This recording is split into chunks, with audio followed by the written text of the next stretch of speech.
Bonjour à tous, j'espère que tout le monde va bien. La dernière fois, au point 5, on avait parlé des bons anges, qui s'appellent anges gardiens, parce qu'ils nous protègent. Et j'avais dit d'aller voir dans Hébreux 1, verset 14.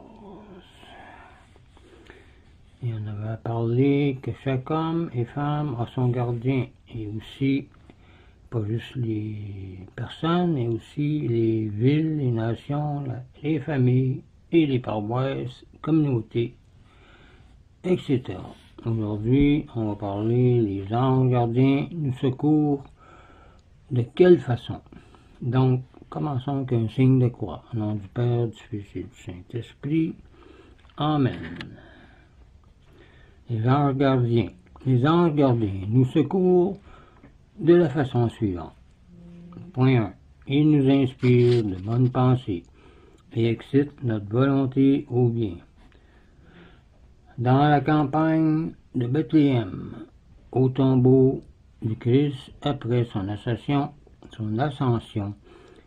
les anges parlèrent aux hommes, mais en règle générale, ils agissent sur eux d'une façon invisible, sans leur parler d'une manière sensible.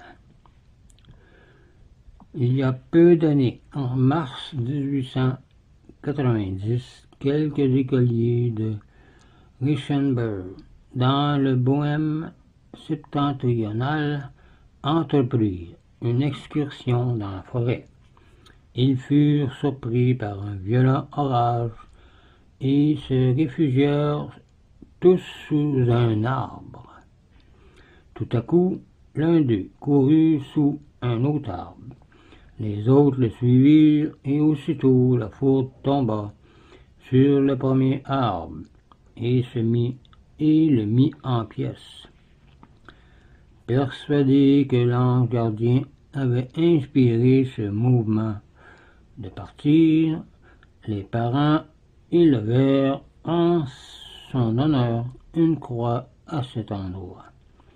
Les pensées qui nous troublent et nous inquiètent ne sont point de Dieu, car Dieu ne trouble personne, mais donne sa paix, ni par conséquent des saints anges. Dieu, en effet, est un Dieu de paix,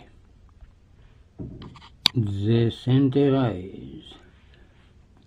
Deuxièmement, les anges offrent à Dieu nos prières et nos bonnes œuvres, donc c'est important de prier.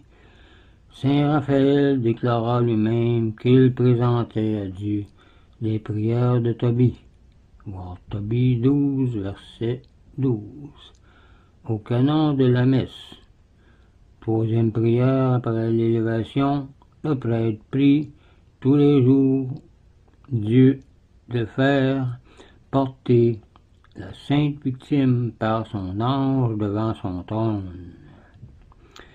Les anges ne présentent pas nos prières à Dieu, parce que Dieu ne les connaîtrait pas sans cela. Il connaît toutes choses déjà, ayant qu'elles ne soient, mais afin de rendre nos prières plus efficaces, en y joignant les leurs. Disait Saint Boniface. L'ange gardien a sa part dans tous les bienfaits que nous recevons de Dieu, car c'est lui qui a aidé à les demander, disait Saint Thomas d'Aquin. Troisièmement, les anges, ils nous protègent dans les dangers aussi. Il a commandé à ses anges de vous garder dans toutes vos voies, disait le psaume 91, verset 11. Les exemples de protection signalés par les anges sont nombreux. Et il y en a beaucoup aussi dans la parole de Dieu. Les trois jeunes gens dans la fournaise, voir Daniel chapitre 3. Daniel dans la fosse au lion aussi, voir Daniel chapitre 6. Et aussi Joseph, qui a été mis dans une citerne et vendu en Égypte, mais il s'en est bien sorti. L'ange gardien a surtout la puissance d'écarter de nous les embûches du démon, car les mauvais esprits sont sous la domination des bons anges, comme saint Raphaël le prouva dans l'histoire de Tobie, chapitre 8. L'apparition du bon ange suffit pour mettre en fuite le démon, disait sainte Françoise Romaine. Cela provient de la participation au gouvernement du monde que Dieu accorde à ses créatures selon le degré d'union qu'elles ont avec lui. Les créatures parfaites ont une influence sur les êtres inférieurs. Or, la plus haute perfection étant la vision de Dieu, il s'ensuit qu'un ange d'ordre inférieur a sous la domination un esprit mauvais d'un ordre supérieur, comme ce fut avec Saint Michel et Lucifer qui était le plus haut des anges. Cependant, les bons anges n'écartent point de nous les embûches du démon, qui doivent servir au salut de notre âme, disait saint Thomas d'Aquin. Un bon chrétien invoquera donc son ange gardien, notamment avant un voyage. Tobie souhaita ce secours à son fils au moment de son départ. Que l'ange de Dieu, dit-il, vous accompagne. Voir Tobie 5, verset 21. Il révèle souvent aux hommes et aux femmes la volonté de Dieu, les anges. Un ange intervient au sacrifice d'Abraham. Saint Gabriel fut le messager de Dieu près de Zacharie et de la Vierge de Nazareth. Toutes les révélations et les apparitions des anges troublent et effraient d'abord. Ensuite seulement elles remplissent l'âme de joie et de consolation. Quelle ne fut pas à l'apparition des anges la frayeur de Tobie, de Zacharie, de Marie, des bergers, etc. Les anges eux-mêmes furent obligés de les rassurer. Le démon, lui, agit autrement. Il tranquillise d'abord lorsqu'il apparaît. Le trouble et le terreur viennent ensuite, comme c'est de l'hypocrisie et des mensonges. Les bons anges apparaissent toujours sous la forme humaine. Le démon sous des formes diverses, notamment sous la forme de bête, l'agneau et la colombe exceptés. Il emprunte même l'apparence des anges de lumière, de la Sainte Vierge et du Christ, car Satan se déguise en ange de lumière. Voir 2 Thessaloniciens 2, verset 2, 2 Thessaloniciens, chapitre 2, et 2 Corinthiens 11, verset 14, et voir aussi Benoît 14.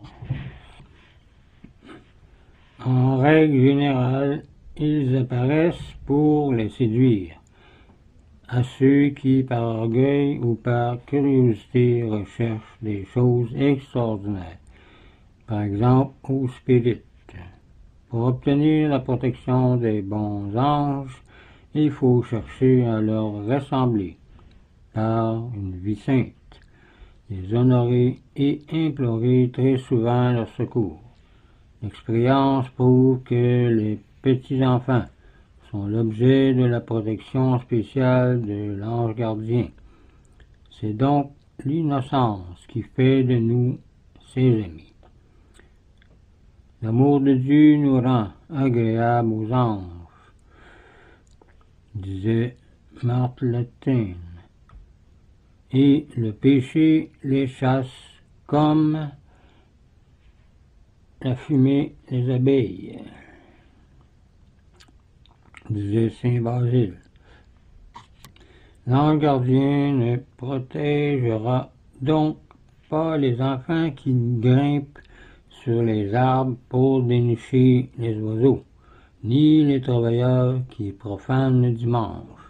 Au contraire, ces fautes sont souvent accompagnées d'accidents graves. Évidemment, les bons anges nous protégeront davantage si nous les importunons par nos prières. Dieu lui-même n'accorde